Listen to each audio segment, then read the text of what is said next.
नमस्कार। Radio active pollution की ये थर्ड जो लेक्चर है हमारा, इसमें हम लोग डिस्कस कर रहे हैं कि रेडियो एक्टिव की स्टोरेज की बात की जा रही है कि स्टोरेज एक बहुत बड़ी इसमें प्रॉब्लम है। One of the major issue is storage. Can be store in ground और रिजेक्ट इन द स्पेस, कहीं भी रख सकते हैं क्या? डिस्पोजल इज ओशंस और disposal in the ice sheets. अब इसको ओशंस में डिस्पोज कर देंगे तो आइस सीट्स में डिस्पोज कर देंगे, तो ये एक बहुत बड़ी इसके लिए हमारे पास में है। तो इसको बोलते हैं अफेक्टेड इन नेचर। नेचर को सबसे ज्यादा effect have you hung environment impact on the plant and animal species. Can catches cancer growth, carcinic growth for the insects and the generation. मानी कि वो कुछ स्पीसीज तो खत्म ही होती जा रही है इसके इफेक्ट की वजह से। Storage storage for the spend due to different strategies use for the different spend fuels में reprocessing of the new fuel और storage of the future need. एक तो इसको रिप्रोसेस करें फ्यूचर के लिए, फाइन। जो सारी कंट्रीज हैं वो चिंतित इसके हैं कि फ्यूचर में ये नहीं मिलेगा तो भी दिक्कत है, और इसका डिस्पोजल कैसे करें, इसको सुरक्षित कैसे रखें। तो स्टोरेज की बात, ड्राई वेट स्टोरेज ड्राई की बात की जाती है, तो इसमें वर्टिफिकेशन और अंडरग्राउंड स्टोरेज और वेट की वजह से स्पेंड फ्यूल पाउंड्स के द्वारा इसको स्टोरेज हम कर सकते हैं। वर्टिफिकेशन की बात करें तो it is the techniques for the transforming for the substance into the glass and non crystalline amorphous solids के अंदर इसको परिवर्तित करके इसको रख सकते हैं, तो इस तरह से स्टोर हो सकता है। स्पेंड फ्लू पॉइंट्स, जो अपने लास्ट लेक्चर में भी देखा कि इस तरह के पॉन्ड बनाए जाए जिसके द्वारा कि 20 फीट गहरे से ज़्यादा कि इसमें इस मटेरियल को इस तरह से शेड कर दिया जाए कि जब जरूरत हो जब भी इसको यूज किया जाए। वेस्ट कंटेनर्स जो डस्ट और ड्यूज इस तरह ओपन नहीं होना चाहिए। इसमें बहुत रेडियोएक्टिव सब्सटेंस को, जहाँ भी हमारे हॉस्पिटल्स और जो जिसको बोलते हैं पब्लिक प्लेस हैं जहाँ पर इसका यूज हो रहा है, इंडस्ट्री में हो रहा है, तो वहाँ पर रेडियोएक्टिव सब्सटेंस को, जैसे गीला कचरा, सूखा कचरा और हम मेटल्स को इकट्ठा कर रहे हैं, तो फोर्थ जो पॉइंट वहाँ रखने की जरूरत है वो रेडियोएक्टिव पॉल्यूशन के लिए रखने की जरूरत है, रेडियोएक्टिव सब्सटेंस के लिए जरूरत है। तो जिसको बोल सकते हैं कि इसको geological disposal, oceans dumping, substance method, transportation method, other ways, इसके द्वारा इसको हम स्टोरेज करने की हमें जरूरत है। जियोलॉजिकल डंपिंग की बात की जाए, dumping is facility constructed in the tunnels बना दी जाए और टनल्स के द्वारा जिसको इसको रख दिया जाए, particularly geographical formation less the through 100 metres जो गहरी बना, यूएसए में इस तरह का काम शुरू हुआ है, जिसके द्वारा टनल्स बना करके बहुत गहरी, जो 200 फीट से गहरा बना करके उसके अंदर इसको स्टोर किया जा रहा है।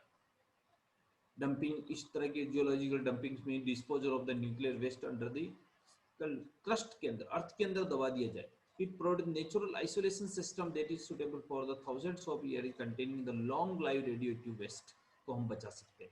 Long live radioactive waste in the air surface facility of the और या old mining, high level radioactive waste in host rock that is a crystalline और एमॉर्फस सॉलिड्स की बात करें।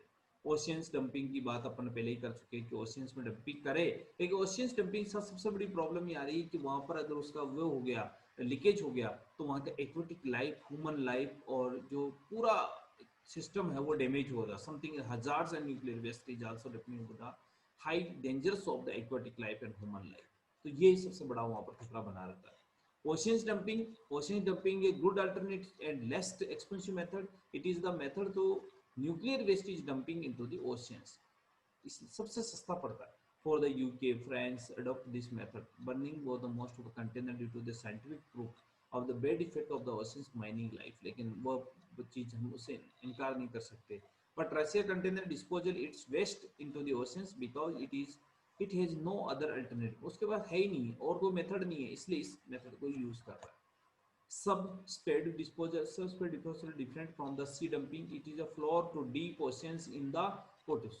समुद्र में भी गहरे में 20 फीट गहरा डंप बना करके उसमें गाड़ दो उसको, तब जाके उसको सबरेटिव मेथड डिस्पोजल टू दी, एक लेयर के रूप में बना करके लें। तो जो हम अर्थ क्रस्ट की बात करते हैं तो उसमें एक गहरा गड्ढा बना करके उसमें डिस्पोजल कर दिया जाए या उसमें रख लिया जाए। सबट्रेक्टिव वेस्ट डिस्पोजल मेथड, जो और गार्ड दिया जाए, जिस तरह जो हमारे जो मिनरल्स जैसे गड्ढे में हैं उस टाइप में डिस्पोज को थ्रो का मेंट के रूप में रख लिया जाए। हाई लेवल वेस्ट जितने भी हमारे पास, reduce transforming waste, fast reactor develop किया जाए जिसमें कि इसकी जो मतलब जिसको बोल सकते हैं इन्वायरमेंट में इसका डिस्चार्ज कम से कम हो। फ्यूजन फ्रॉम द रिसर्च, इसका रिसर्च को प्रोटेक्ट की जाए। न्यूक्लियर वेस्ट को स्प्रेड डंपिंग या transportation of the which the it's इस तरह डेवलप किया जाए कि वो बाहर की तरफ नहीं आए। इस तरह से हाई लेवल रेडिएटिव वेस्ट को हम जनरेशन जहाँ भी सिस्टम है वहाँ पर उसको कम किया जाए, उसका जनरेशन कम किया जाए, जिसको हम कि रेडिएटिव न्यूट्रॉन्स के द्वारा, बीटा रेडिएशंस के द्वारा इसको कंट्रोल एक्सपेरिमेंट किया जाए ताकि वहाँ से इमिट नहीं हो। Why just why not just dispose of the nuclear in the sun. ऐसा नहीं हो कि कल्पना की बात की जाए, क्यों ना इसको सन में ही वहीं पर रख दिया, sun clod sowing of the tins of the thousands of radiative waste. But if rockets is passing a few hundreds of pounds of the uranium and it is the uranium catch fire, it could be stay airborne and threat the methods different। ये एक कहा जाता है कि radioactive S बन जाएगी, सन के पास भेज दो। ऐसा पॉसिबल लगता नहीं है, लेकिन ये विचार है। Nuclear still seen like a good idea, इसको गुड आइडिया भी कह सकते हैं, लेकिन ऐसा पॉसिबल लग नहीं रहा। फिर उसकी बात की जाती है declining the storage, dumping of the स्टेरेंस ओली आरओस, मानी कि shipping of the disposal site. Disposal is not radioactivity. Case study की बात की जाए तो इस तरह की स्टडी की गई। जो सबसे पहले cobalt 6 radioactive isotope of the cobalt which is the hard and laser grey metals होता है। Cobalt based on the colors and pigments have been used in the since the ancient time for the jewelry and paints के रूप में इसका use किया जाता है। Jewellery में जो पेंट किया जाता है उसके minor such is long term name cobalt are the same material. इस तरह कोबाल्ट के मटेरियल्स के रूप में हम यूज करते आ रहे हैं। एटॉमिक बम्पिंग ऑन द नागासाई और हिरोशिमा नागासाई को मैं आज याद करते हुए चूक नहीं सकते। United State drop the nuclear weapons on the Japan cities Hiroshima and Nagasaki on 10 August 6 to 9 1945 respectively। during the final stage of World War II, the United States had dropped his bumping with the consent of the United Kingdom is the peace agreement। उसका प्रभाव ये हो रहा है कि आज Japan जहाँ होना चाहिए था वहाँ नहीं है। द टू बिगन्स, इसमें दो 129 लोग, तो 1,29,000 लोग, 29,000 लोग मारे गए। और साथ ही साथ में वहाँ radiation uranium gun type bombardment हुआ 1903। वहाँ पर पोलोनियम का यूज किया गया। नागासाई में पोलोनियम का यूज हुआ, वहाँ पर यूरेनियम का यूज हुआ हिरोशिमा में, और नागासाई में पोलोनियम सब्सटेंस का यूज हुआ।